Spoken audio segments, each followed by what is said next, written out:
Hello, everyone. Welcome to our virtual town hall for school administrators and nurses. My name is Tom Baldessaro. I'm the Chief Financial Officer for Inspira Health. We did a similar webinar back in July. We had great attendance, and we have great attendance tonight. The first thing I would like to do is introduce you to the other panelists tonight. I will be your moderator, and I would like to introduce Amy Mansu, President and CEO. Thanks, Tom. Joe Kaufman, Director of Occupational Health. Good evening. Dr. Evelyn Ballaghan, Medical Director for Urgent Care, Occupational Health, and Employee Health. And Joe Durella, our Executive Director for Retail Services. Again, thank you for joining us. Many of you may have attended our last session. We know there's still a lot of questions out there, a lot of concern, and the main thing we want you to know is we're here to help. We're here to answer questions. We're here to be a partner. We want to provide you with reliable information, answer your questions. Speaking of questions, you can start asking them now. You don't have to wait until the end. We'll have a good 30, 35 minutes for questions today. So please get them issued early. Our commitment to you is that if you ask a question, it will get answered. Not necessarily tonight if we don't have time, but at the end of the session, we'll take all the questions, we'll answer them, and we'll send them out via email to everybody that participated. So you know we can't see you, we can't hear you. You have the option to make yourself anonymous. Just click the box before you submit your question. And without any further ado, let's get into our program. I will turn it over to our President CEO, Amy Mansu. Thank you so much, Tom. I want to talk a little bit about the objectives tonight. We want to try and identify some of the challenges that we know are being faced. We want to give you some stats on what's going on both locally as well as nationally. Talk about the testing, because I know that's the big question that's among everybody. And then also just get you some resources that are available and talk about how we, as Tom indicated, really want to make ourselves available to answer any questions you may have. So I want to talk to you about some of the challenges. So the challenges have been many in this process. And we know at the start of this process that the biggest one of our first challenges was around having adequate PPE. That's the personal protective equipment, making sure that we could indeed provide that for our staff, and then later for each of you. 10 of you through school districts contacted us, and we were able to allow you to access our vendors, because we know that at that point in the process, vendors did not have anything available. So it's another example of how Inspira tried to reach out and make sure that we provided that. And I'll tell you, there's nothing worse for an employee or for certainly a healthcare worker than having to worry about that. And I'm thrilled to tell you that we have made great strides, both at Inspira as well as throughout the entire healthcare community in New Jersey. The governor and commissioner of health mandated that we must have 90 days of protective equipment on site, and we actually have done that, as every other hospital in the state. And we actually ended up renting more storage space to make sure we would be able to have enough for everybody. Second, one of the challenges was adequate sanitizer and just the staples, right? When I went into ShopRite this weekend and I saw there was another sign that limited how much I could buy for paper towels and paper products as well as sanitizer, I thought, oh my goodness, please don't tell me this is starting all over again. But making sure we have access to that and that you have access to that for your schools as well as for your own personal families is equally important. And we will continue to work with all of the vendors to make sure that we have what we need. And in turn, if your school district needs that, we'll work with them as well. The one challenge that we all are facing, and that we probably face every day, is our most valuable resource, our staff. And when we see these high spikes that we've seen over the last 10 days, staffing is of grave concern. We were able to keep people safe throughout almost the entire pandemic, and it's really the community spiking where we're really starting to see our numbers increase. And I have to tell you, it doesn't matter, and tonight I'm in Mullica Hill talking to you, but it really doesn't matter how big the building is or how much space I have. I can buy beds, but if I can't staff them, it doesn't help. It doesn't help any of us. So really making sure we're wearing our masks, we're socially distancing, we're making sure that we do our hand washing. And I know that by now everybody knows these things, but you're just tired. And that's what we're seeing in these cases going up. People have just let their guard down, and we can't have that. We can't have it for you as to be protected in the schools, and we can't certainly have it for us. Proper disinfecting procedures. It's not enough just to spray the disinfectant. We've got to make sure that we're using it to the label as required. There's a specific amount of time, believe it, on each different type of canister to make sure that that virus is indeed killed. And it's very important to understand that and make sure you're using it. We are so grateful to our environmental services team, our facilities team, all of the folks at Inspira that have really worked so hard to make sure that we are safe each and every day. And then that gets me to the issue of screening and testing. So screening, right? We all, some of us, I should say, probably not all, that's wrong for me to use that verbiage. But, I get to that temperature check in the morning and I say, please, please, please make sure I'm not over. It's ridiculous because I feel fine, but that's that constant stress. But then there are the questions. And what we have found is by asking those questions, some employees who feel so compelled to be there for their team members will actually then, once they get to the door, say, you know what, I really haven't been feeling well. And we turn them around and send them back. So it's not enough to just temperature screen. It's also about making sure you're asking those questions to make sure that people aren't just going above and beyond. We know our healthcare workers, like our teachers, will do anything for their patients or their students. And we really does none of us good if you're sick. It only continues the spread. So we really need to make sure that we're doing that part of it and really following through both in the screening, the questions, as well as making sure that we're doing the right thing and staying home if we need to. The testing. We're going to spend a lot of time tonight talking about testing of both our workers as well as your students. So I'm not going to spend a whole lot of time on that. The reality is that we've seen just a huge boom for making sure people want to test. But Dr. Balagan is going to walk you through exactly when you should be tested and when it's most effective. Testing too soon is just, honestly, it's just a waste of a test because there is no way on day one that you're actually going to come out positive. And so we need to make sure that we really use those tests and understand that, educate you as to what the opportunities are. Contact tracing. I have to tell you, at the very beginning of this, I was so thrilled that the Department of Health through the state of New Jersey had stepped up and partnered with people to make sure that we have over 2,000 contact tracers on the streets. These are people, once that you know that you've been infected, that can contact all the people that may have come within your orbit. But you know what we found? People aren't actually doing two things. One, they're not registering for the contact tracing, which is really easy. I've done it myself, and you just have to put yourself in there, and so that way, if you're exposed, you'll know. But secondly, and actually more concerning, is people are not telling who they've been contacted, who they were with. And so therefore, there's no way for the contact tracing to be effective. And I do believe, as we've seen this last set of spikes, if we actually were using the public health mechanism of contact tracing, we actually would be able to stamp down some of the numbers that we're seeing today. So again, go to that COVID-19NewJersey.gov website. It's easy enough to log in, and I really encourage you to make sure that you and encouraging others to do that as well. Flu season. Oh my goodness. Every wintertime, we know that hospitals and healthcare workers are faced with people who have the flu. Even though the vaccine has been here for over 50 years, even though it's well tested, even though all these things, the flu still provides a challenge to healthcare workers, just in general. You add COVID on top of the flu, and you're just talking about what my father would call is the double whammy. We need to make sure that people are getting their flu vaccines. There actually was a article that I saw research done at the University of Florida this weekend when I looked at it that actually talked about the flu vaccine actually minimizing some of the COVID risks. Just like with the flu, it doesn't cure you, but it may actually limit some of the heartache that we all feel. And so if you've never done it before, please, please, please get your flu vaccine. It's really critically important. And that leads me to the next conversation around COVID vaccine. So we believe that by mid-December, there may be a first wave of that COVID vaccine available for high-risk healthcare workers. And while we don't know exactly when it'll be available, we know it's going to be December, January timeframe. And I have to tell you, it is so important that whether we take this first vaccine or the second vaccine, that we all get vaccinated. We need to make sure that we have stopped this spread. We need to stop having to live this way. And the vaccine is the closest thing that we can do to stopping that. So I really hope you will take the time to learn about the vaccines and really take advantage of them when they become available to the public, which, the experts are saying probably April, May timeframe, maybe sooner, depending on how all of the vaccines in the queue will go. And last but not least, and probably the least thing you want to hear about tonight, it's about the holidays. Listen, I know we're all tired of this, and I know we've just had enough, but we're going to celebrate the holidays. We just need to do it different.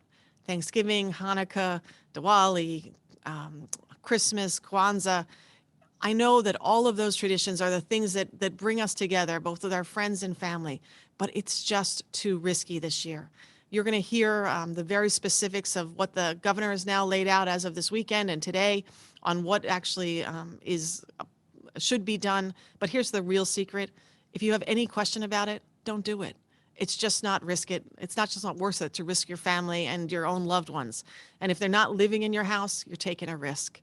So I'd ask you to just think about that. Again, you'll hear more specifics as we talk about that. And I know that's a big, like I can't believe she said that, but we just have to get through this. Let me move now to talk about the numbers, and maybe that'll help you see it better. 52 million people, 52 million across the world have been tested positive.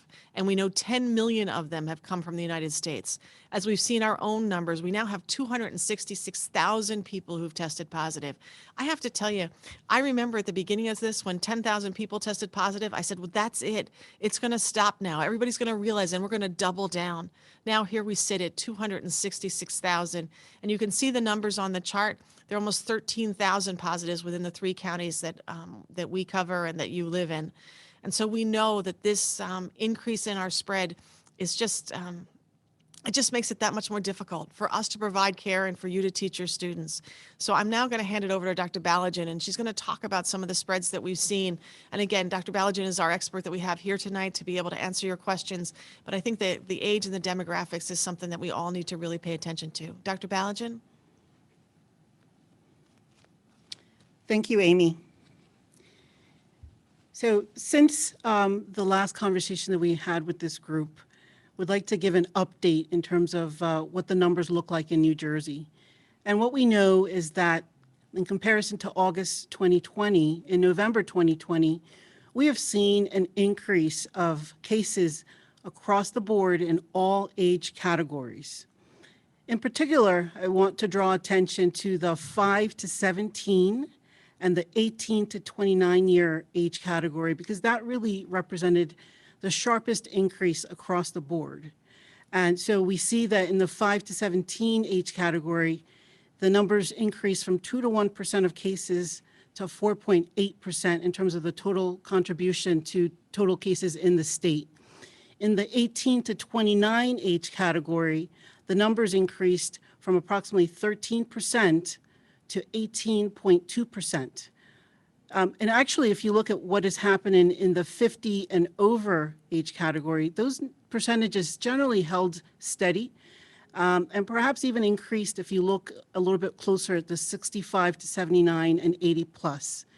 So obviously, the trends overall are not going in the direction that we would like them to go. And so really hoping that in this conversation tonight, we talk about overall what these numbers mean, what we continue to need to do in terms of measures that need to be taken, and testing options.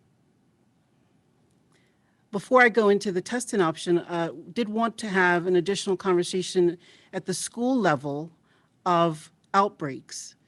Statewide, we have documented 51 outbreaks across Jersey. Attributed to those 51 outbreaks are 192 cases. Now, a school outbreak is defined as 2 or more lab-confirmed tests that are positive among students and or staff members. These tests have to be approximately 14 days, within a 14-day period, and have to be amongst people that are not household members, which means that the only commonality would be that they had some contact in the school context. And when we look at the additional information that's available on this slide, we can see what the breakdown is in terms of outbreaks by county and the attributed cases per outbreak in Camden County, Cumberland County, Gloucester County, and also Salem County. So having talked about the numbers, really need to go back again and talk about what works. What we knew worked in August and July and August of 2020 still works. And that includes measures such as physical distancing, that still works. Screening and this is referencing screening before the start of a school day, similar to what Amy had talked about in terms of how we screen at the start of a workday in a healthcare setting.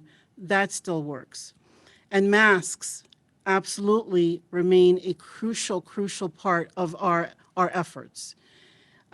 Testing, when feasible, still works. All of these really need to revolve around the last two measures, which is consistent education and also honest communication. And by honest communication, I mean that we have to create safe spaces that allows people to ask certain questions that they may not feel comfortable asking in a group. Honest communication can drill down to the interactions that we have with our own family members, interactions that we have in small units with our social networks. Can even be as simple as a family member or acquaintance telling you if they're waiting for a result before you have contact with them. Unfortunately, this is a common mode of exposure that I've seen where a person is waiting for a result but does not share that they're waiting for a result. And I reference this as the Monday morning call, where they call to tell you that their results have come in on a Monday night, but the contact occurred over the weekend. So we really do need to be safe and honest in our communication with coworkers, colleagues, and family. Additionally, since we had this conversation, there have been some changes in testing options. Namely, the game changer, as I call it, would be the availability now of the rapid test, which truly has expanded what we are able to offer. The rapid test is another type of viral test. Most people are probably more familiar with the molecular test, which is also a viral test. And the difference here in terms of the type of test that we have available for our communities today is that viral tests allow us to define current infection. And that would be as opposed to serologic tests, which allow us to define past infection. And so even with the viral test, we still have to use the same decision process that we do with the molecular test, which is determining who to test, when to do the test, and if additional testing is necessary after the rapid test. And so the first category of who to test. The categories are generally symptomatic, pre-symptomatic, and asymptomatic. The symptomatic perhaps speaks for itself, and that would speak to a person who presents with COVID type symptoms. And just to review that really briefly would be loss of sense of smell and loss of taste, sometimes as subtle as nausea, headache, and of course the more generally recognized flu type symptoms, which would be body aches and fevers, cough, chills. That would be the symptomatic person. The pre-symptomatic person and the asymptomatic person generally may have no symptoms. They don't feel ill, and they don't appear sick, and they don't feel sick. The pre-symptomatic, the difference here is that with consideration for the 14-day incubation period, a pre-symptomatic person will show symptoms in that 14-day period. So even if they're in one moment in time feel fine, we know that in that 14-day period, they will present with symptoms. As opposed to the asymptomatic person who never shows symptoms in that 14-day period. However, the pre-symptomatic and asymptomatic person is infectious in that 14-day period, whether they are presenting with symptoms or not. And again, this really reemphasizes why we say mask wearing is so crucial. This is the person that doesn't feel ill, but they are infectious up to 2 to 3 days before their symptoms present. So we really do need to reemphasize the importance of using the measures that are available to us, and mask wearing, it certainly is that. When to test, generally 3 to 5 days after symptom onset. And you can test earlier, but however, there's an increased risk of a false negative result. So optimizing the time when we utilize the test is really crucial so that we get the right information and can provide the right care. And again, what type of test to use? The rapid test is a test that we can perform at the center or clinic level. The collection is the same as the molecular, and we are able to get a result within 15 minutes. So it truly is a game changer in that it allows more ready and immediate counseling to the patient of what to do and how to protect their loved ones. The rapid test, if negative in a person who is symptomatic, truly should be followed up by a confirmatory test, and that would be, again, the molecular test, which remains a gold standard. So the two used in combination in some instances is necessary. If a rapid test is positive, there's really a low likelihood of a false positive, and the directive does not suggest that you need a confirmatory in that instance. That leaves the serologic test, which again speaks to past infection. And this test would be used for someone who may have a recall of a prior episode of illness or just wants to know if they have had COVID. And that's a test that is a blood draw and is available as well. All three tests, all testing options are available at Inspira through multiple locations. And our clinical team, in consultation with the patient, is able to guide in terms of the test selection.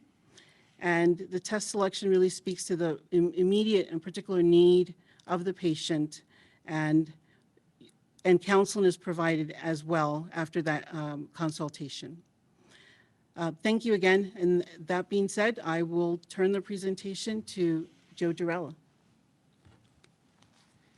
Thank you, Dr. Ballaghan, for that great information. Testing accessibility. We here at Inspira have selected some key sites that provide testing in each of the areas that we service. They're listed on the board, and they are easily accessible. We have, over the last three months, increased our testing by 75%. We have quickly made the shift from being a walk-in healthcare provider to one now that can offer appointments starting on Wednesday, November 18th. If you call one of the locations listed on your screen and you need to have a COVID test, you will be prompted to go directly to our access center, and we will be able to schedule you with the earliest and closest facility near you. This is a great step for us to be able to do that, and we look forward to continue to be able to service the residents here and the counties that we service by providing a better opportunity for testing. Now, the big question is, how do we take what we've learned over the last several months and apply that to the holiday season? Travel is a key.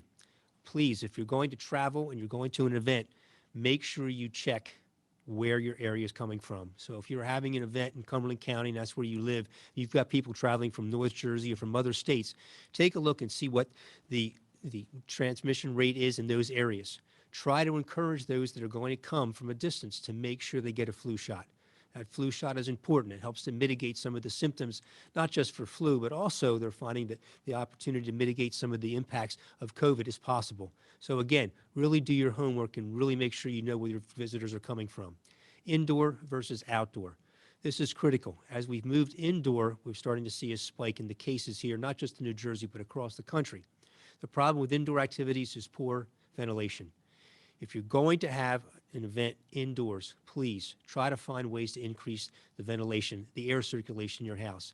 Open the windows, open the doors, do whatever you can to try to increase that air circulation, in addition to making sure masks, hand washing, and social distancing occur. Also, if you want to move outdoor, again, maybe a bonfire or something more appropriate. Still, you have to maintain those three key things: masks, hand washing, social distancing. The duration of your holiday event. Obviously, the longer the event, the greater risk of exposure. So make sure you set those limitations and make sure that you really enforce those with the guests that you have coming to your event. Number of guests and family. This is critical. Take a look at the space if you're going to do something indoor. Who can you safely have and still be able to create that exact social distancing that's required? Really make sure that you consider the total number, because some states are putting a limit on how many people can get together in a gathering. Here in New Jersey, they're highly recommending that any small gatherings should be kept to 10 or less individuals. So again, keep that in mind when you're planning your holiday events. Behavior of your guests prior to the event. This is critical. Make sure you understand the type of guests you've got coming, how your family members react, and make sure that they have a sense of what they need to do. Follow the CD guidelines. Try to make sure they quarantine if need be. Try to make sure that they have been following all those 3 guidelines that are so important to make sure that they come to your event COVID-free. Behavior of the guests during your event. We all know what alcohol can do. It can cloud someone's judgment. So we want to make sure that we continuously, through your event, make sure that you enforce those rules that you have in place. Provide information to your guests prior to your event. Here's where you can set the stage on what your expectations are so that they understand when they come to your event what they're going to need to do. Make sure they bring a mask. If not, make sure you provide one there for them. Make sure that they bring the availability for hand sanitizers and hand wipes. If not, make sure you have those available and continue to enforce and recommend and remind them of that social distancing that needs to be done. That is going to be critical. And again, I said earlier, remind your guests in that information to please consider to get a flu shot. Serving food safely. This is critical. Being able to make sure that the food and the preparation of food is safe. You want to make sure if you're going to serve food that you don't have a buffet. But if you're going to serve, make sure you have one individual who's properly masked and gloved to make sure that they do all the serving. If you're preparing food on the day of the event, limit the number of people that have access to the kitchen or to the barbecue where you're preparing all the food. Some suggestions from the CDC. Maybe consider a bagged meal for your guests. Maybe consider asking in your information prior to the event, asking your family and friends to bring their own food and their own beverage. That will also decrease the chance of COVID spread. Serving food safely. Again, make sure you take all the precautions when you're preparing that meal. And consider a virtual holiday dinner. That's highly recommended. We've done that in the past when we started out with this pandemic. It's coming back again, so please consider that option. One more thing that's not on the screen. Parades, holiday parades. You're starting to see some conversations in regards to that. In some of the areas where I live in Cumberland County have decided to have a holiday parade, a Christmas parade. They are going to follow some guidelines. They're going to make sure that the family units that come to the parade stay together, not a group of individuals. They're going to try to walk and enforce the availability of those families to maintain social distancing of 6 to 10 feet.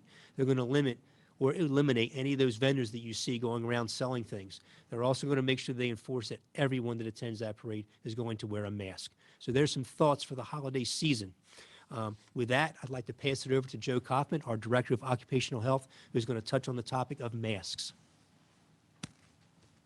Thanks, Joe. So masks, as we know, are very important, and I'm sure at this point you've now seen there's a variety of masks being sold, everything from dust masks to surgical masks to cloth masks and gaiters, and even the N95 respirator. What we found at Inspira with a high level of success is that for most situations, surgical masks are the approach that we are taking. When we feel that there's a higher or next level of exposure to that, we will supplement with a face shield. In our highest levels of exposures, we will utilize an N95 respirator. And I say respirator because OSHA wants you to understand that everyone that's wearing this N95 should have a fit test. So people have asked me, what is the purpose of a fit test? And quite simply, the purpose of a fit test is to get you in a non-hazardous environment and figure out where the deficits are in your mask and how we can correct them before you get into that hazardous environment. Simply, fit is very important with any mask. I'm sure that we've walked around and seen folks that have their nose poking out or the gaps on the side. Frankly, a mask just can't do its job if it's not fit properly. So in our first town hall, I envisioned that we would have inevitable pushback on wearing the masks, folks saying that they were uncomfortable and things like that. So to counter that, I pushed out a study that was called Understanding Mask Benefits and Limitations. What this slide shows you is that a mask definitively stops the droplets from coming out. You can see that there's a number of different things in the study, including uncovered, bandana, and even all the way down to the commercial mask. And what you can see is that even the worst mask in the study cuts the distance that this can go in half. So we talked about PPE. I have another area I want to talk to you about.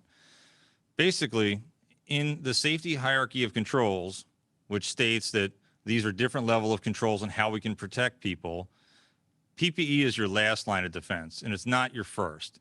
The suggestion I want to make to you is to have discussions with your facilities peoples to find out what capabilities your HVAC systems have. This can include things like, are you able to increase the number of air exchanges in your building? Are you able to shut down a return air vent should you have an area that's quarantined? Another area that we're going to see is we're entering heat season. And heat season definitively means that we're going to drop the humidity in a room. And what we've been seeing from a study perspective is that the lower the humidity, the further the droplets can go. The point I'm trying to emphasize is that there's a variety of things that you can do aside from PPE to increase your safety. I also want you to know that I'm here as a resource for you, and you can absolutely reach out and contact me should you have questions. I want to let you know that I appreciate all that you're doing for schools and our students. And now, Joe Dorella has some ways that we can continue to help. Thank you, Joe. And SPEAR is still here to help. Over the last several months, we've assisted several school districts in the assistance in acquiring PPE. We're still available to do that today. N95 respirator fit testing. You heard Joe Coughlin speak to that. We are available to provide that to your healthcare providers within your school system. In-person and telehealth exams. We are available to be able to do that and provide the testing that's needed and referrals to those tests to make sure that we support your staff as well as your students. Continue to assess with assessments to return to work and school exams for your employees as well as your students that may have been impacted by COVID-19. We have SPEAR's Emergency Operations Center. This is made up of many of our experts here in the healthcare system in such areas as employee health, supply chain, and emergency management.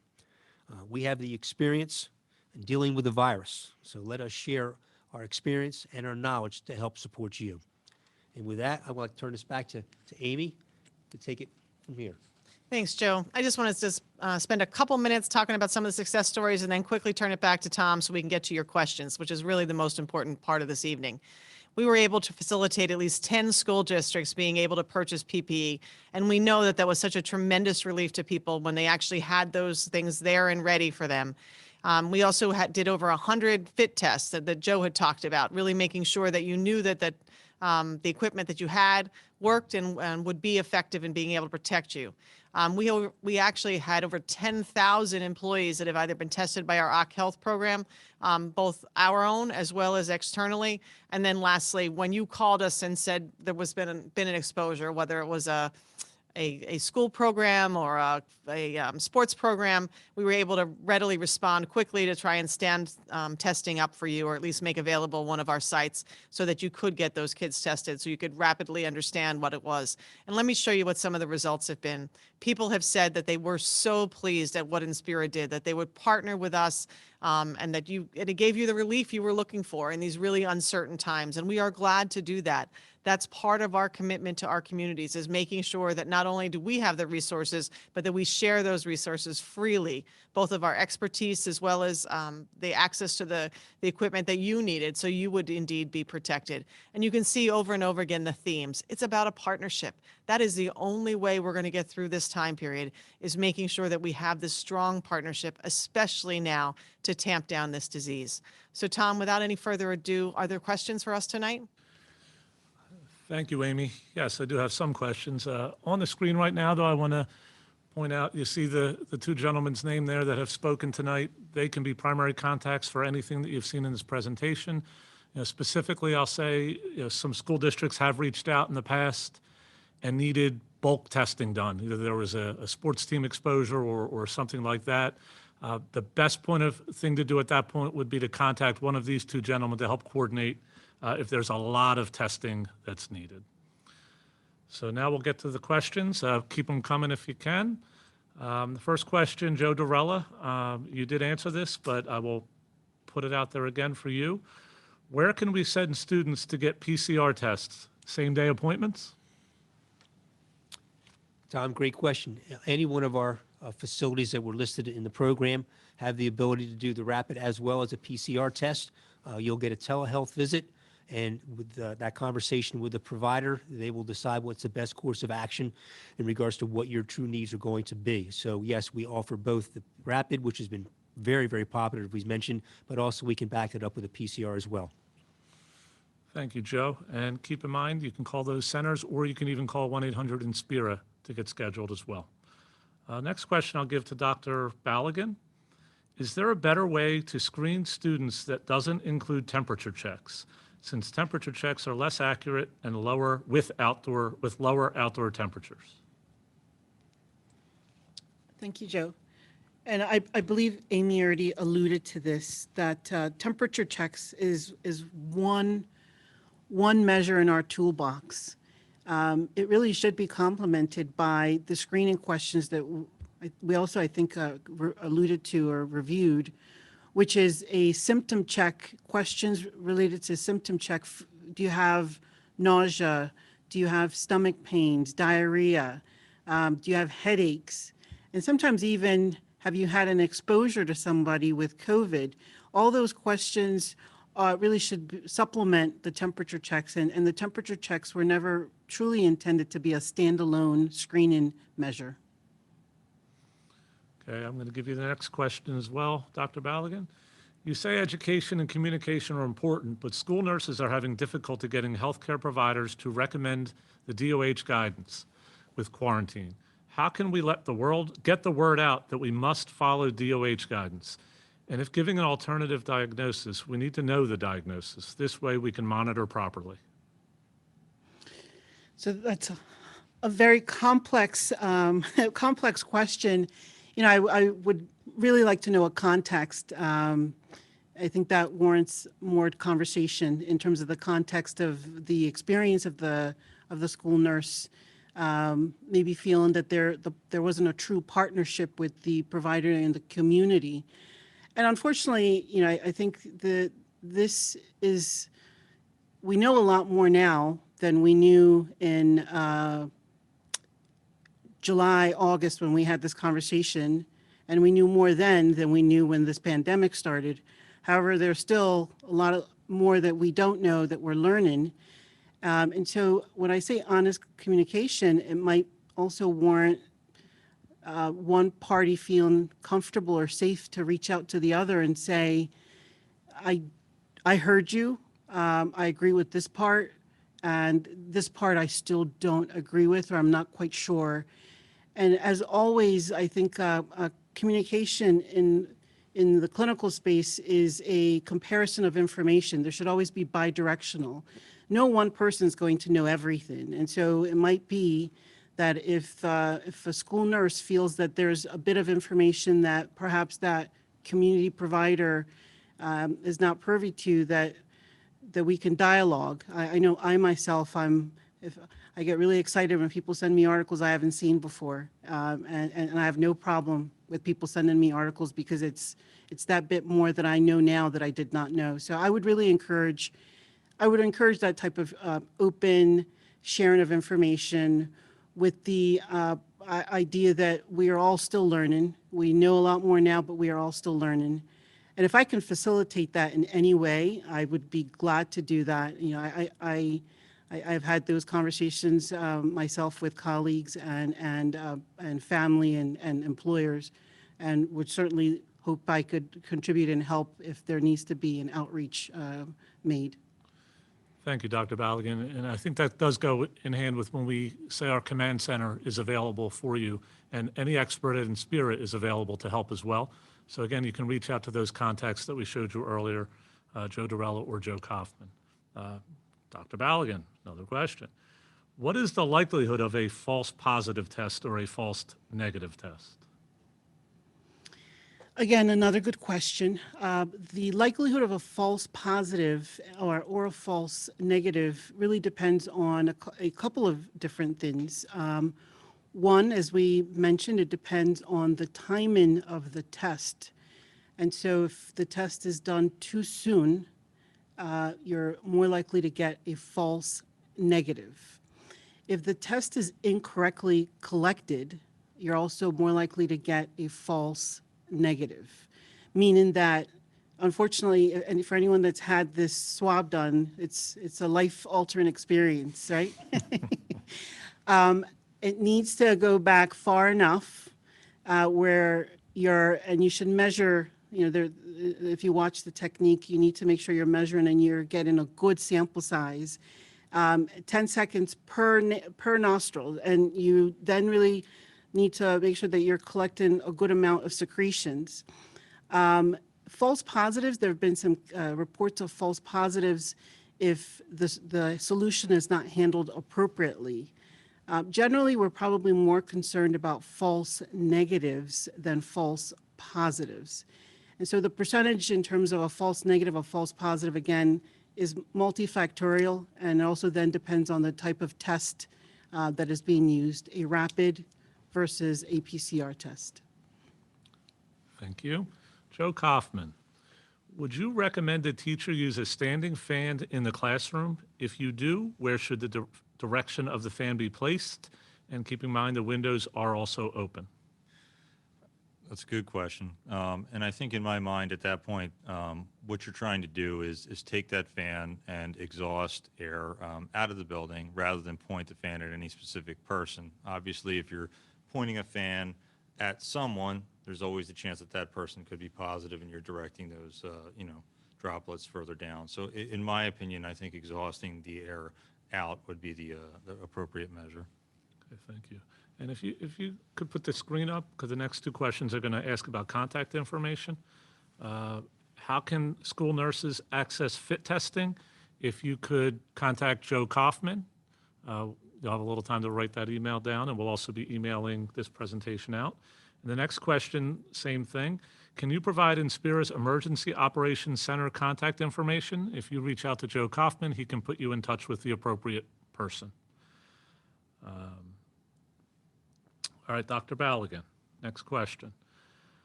Our district is requiring that employees quarantining due to being a close contact must get COVID tested before they return to work and provide the result. Is this necessary? It does not change the quarantine period, and we are sending asymptomatic individuals out to be tested. What are your thoughts? So I want to make sure that I answer the question and that I have an understanding of the question.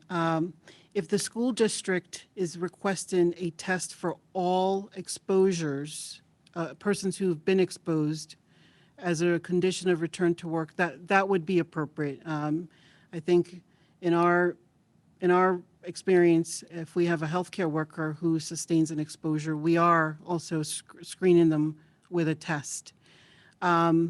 If the question is in terms of, and there's so many layers to this, in terms of then sending the test to a contact person at the school district, I think that this is a little bit more complicated. Obviously, if the recipient is a healthcare personnel, then that would be appropriate.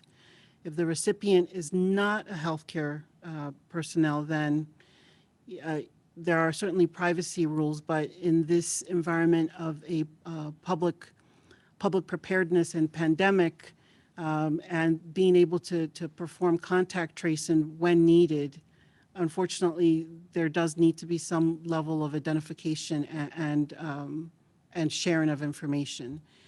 And I guess as well, then the third layer I think I heard you ask was if that person is asymptomatic, should you be testing them? And if you remember, the slide that I presented in terms of testing speaks to the risk in the asymptomatic population. Just, you may be asymptomatic, but if you've had an exposure, that does not mean that you're risk-free. You're still infectious in that 14-day incubation period. And depending on what studies you look at, we have attributed subsequent other cases and exposures downstream up to about 45 to 50% of persons that we now would categorize as being either pre-symptomatic or asymptomatic. So it is very important that the starting point is that exposure. And then starting from that exposure, we have the three buckets, which is someone who's overtly, clearly symptomatic, someone who may become symptomatic in the subsequent 14-day observation period, but is not at this point. And then the third, which is that those people who never become symptomatic. But if we're starting off from the ground level of an exposure, we need to make sure that we have methods in place to monitor the risk across the board for all three categories. So I'm hoping that I answered the intent of the question. If not, and if there's follow-up, I'd be glad to have an opportunity to make sure that I answer the question appropriately. Thank you. Well, Joe Kaufman, you must have a fan club here because they asked for you by name, but it's actually a question for Joe Durella, so I'm going to give it to him. In regards to bulk testing, how would that process work? How difficult is it to arrange? And do you have instances like this with schools or employers? In regards to the bulk testing, we have some opportunities where we could actually, depending on the number of students or athletes or whoever's involved, to actually, if we have notice, to be able to schedule that at a facility closest to them. We also have the accessibility with our mobile unit that we could activate and bring on site. Again, the better the communication, the better the need to be able to assess what the true needs are, the time of exposure, the length and things of that nature will all come into play, but it'll come back with, as Dr. Balogun said earlier, that honest communication back and forth so we can better serve the residents and their concerns. Thank you, Joe. Dr. Balogun, I know it's more convenient, but what is the reliability of the rapid test? So as with any test, the positive predictive value can be enhanced in terms of the information gathering ahead of the test, which means that if you apply it to someone who is symptomatic and you time the test appropriately, the predictive value is approximately 96% that you will have a positive. Now, the issue with the rapid test is it is not the gold standard. It is, as I mentioned, a more convenient test. It allows you to be able to make decisions quicker. And it really came at a point where we were struggling, for lack of a better word. The labs were inundated by requests for PCRs, and what started off as maybe 24 to 48 hour turnaround for the PCRs, I remember at one point went as long as 1 week. So you can imagine waiting 1 week to find out if you were COVID positive, and waiting that long as well to know what to do in terms of your family and work. So the rapid does really bring, again, that convenience of being able to get ready information and the counseling in real time. It is not the gold standard. I think the weakness of the test, so that speaks to the strength of the test. The weakness of the test is if you have collected all the appropriate information, as I mentioned, the onset of symptoms and such, and you're faced with someone who is symptomatic and you get a negative result, then you really clinically we treat that as a false negative until proven otherwise. And the way that we prove it otherwise then is that we send for the PCR, we fall back on the PCR, which is our confirmatory test. And at Inspira, I really want to speak to what the Inspira team does, because the Inspira team has really added an additional layer where we are tracking our rapids and we're tracking our PCRs, and we're then following up with the degree of agreement between the rapid and the PCR. You know, I can't speak to other organizations. My sense is that other organizations are not necessarily doing that, but we like to make sure that what we do is safe, what we do can be reproduced, and that if we find that a test is not performing how we feel it should or we're told it should, that we have the information that allows us to correct ourselves internally. And I think that there's so much power in that level of data collection. So that the amount of information we've collected, I think also then supports, at least in my mind, that this is a test that works and we use it in the appropriate way. And we continue to reinforce when to use a different test, the confirmatory. But We've seen that there's a good amount of agreement between a rapid negative and a PCR negative, which also speaks to the counseling or the interview that's happening at the front end by the providers. Thank you. Joe Kaufman, you'll get the next question. What are your thoughts on masks with valves?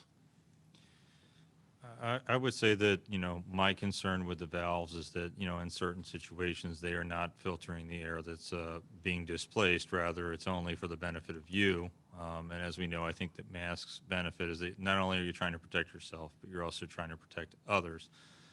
What I have seen done in situations like that is that at times people will put a surgical mask over that. And in that case, I think that that's acceptable. Thank you, Joe. All right, back to you, Dr. Balogun. If a student tests positive or negative initially, is it recommended to retest them before they return to school after the quarantine period? So this is a popular question. And the current answer, and I believe the permanent answer will be no. Early on, the CDC's recommendation was to do a testing method as part of the return to work or end of isolation period. And there are a lot of problematic issues with that approach. And so now we use a symptom-based method.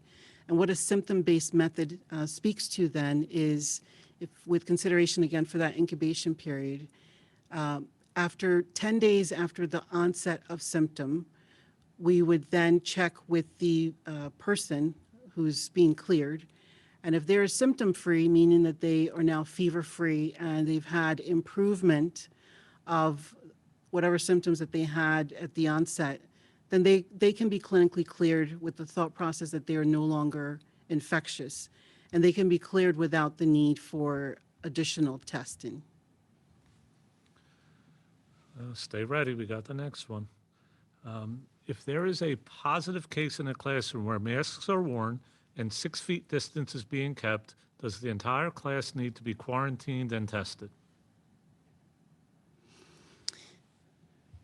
So the answer to that is that, speaks again to, I think, something that Joe said, which is a mask is only as good as the user. I think that the variable that we're never sure of is when you do the person-to-person interview, oftentimes what is initially defined as, yes, we all had masks on, you might find out that there was some inconsistent use of the mask.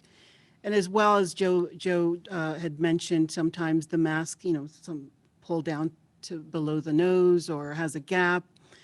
I think that all those would certainly have to be taken into consideration. And if there's not absolute certainty, and I'm not sure how there could be absolute certainty in a school setting, it's probably best to go ahead and follow the 14-day isolation recommendation.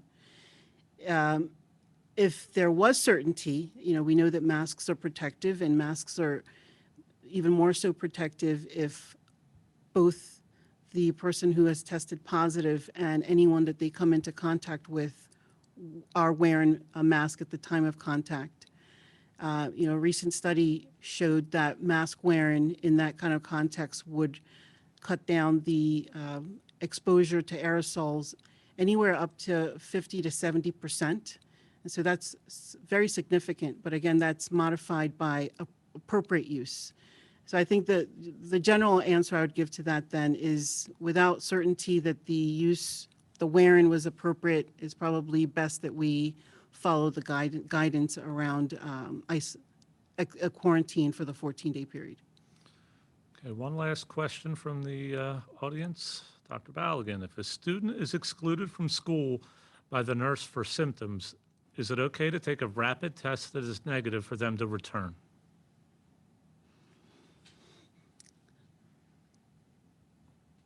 So is this saying if the student has had an exposure? No, it just says they're symptomatic. Again, it's the timing of the test. So if in consultation with a provider, if I was seeing this student, would be when their symptoms started. And if I am seeing the student, let's say the day of their symptom, then I would not do a rapid. I generally would time it a little bit, allow for about 3 days to do the rapid, three to 5 days to do the rapid. If the rapid is negative and the student is still symptomatic, then no, I would not clear a symptomatic student who has a rapid negative. Um, you know, One of the things that we were taught in medical school is treat the person and not the lab. And so if I may have a rapid negative, but if I'm looking at someone who is symptomatic, I need to be able to discharge you with confidence of why you're symptomatic.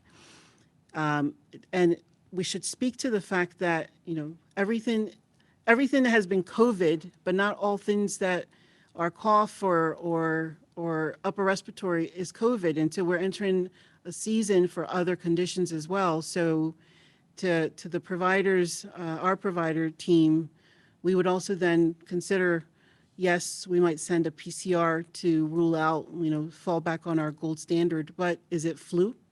Did the student have a flu test yet? Is there something else going on? Could it be strep? So there really does need to be a consideration for other non-COVID issues. And until I'm sure of what that is, then I would not clear that student. I'm sure the providers that are on our team would also have the same consideration. Thank you, Dr. Balogun. And I'll have one final question, and I'll turn it over to Amy.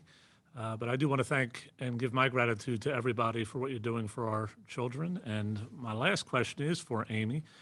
And what are you doing for Thanksgiving? Oh, Tom, this has been quite a challenging conversation. My mother had Thanksgiving for 30 years, and then I took it over. And my folks are 91 and 83 respectively, and we're not doing Thanksgiving. It's heartbreaking, and I've had that discussion with all of my cousins about, I'm an only, so with all of my cousins about what it means. What if this is the last one? How do we all feel about that? And I think we all came to agreement that if indeed God takes either of them early, it's not because we spent Thanksgiving together. So it was hard, it was awful, but the reality is I'm hoping that we'll have more Thanksgivings to spend together.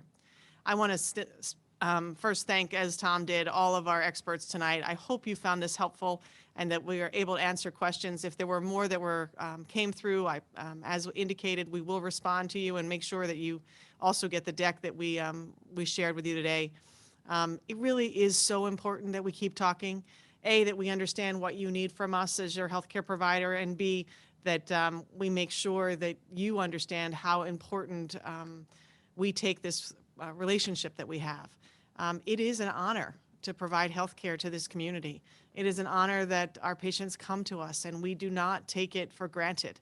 And we want to make sure that in addition to being that trusted healthcare provider, that that it goes beyond our walls. It really is about the community. It is part of our mission to leave the community's health in better case than we found it, to really constantly be looking for ways to improve that.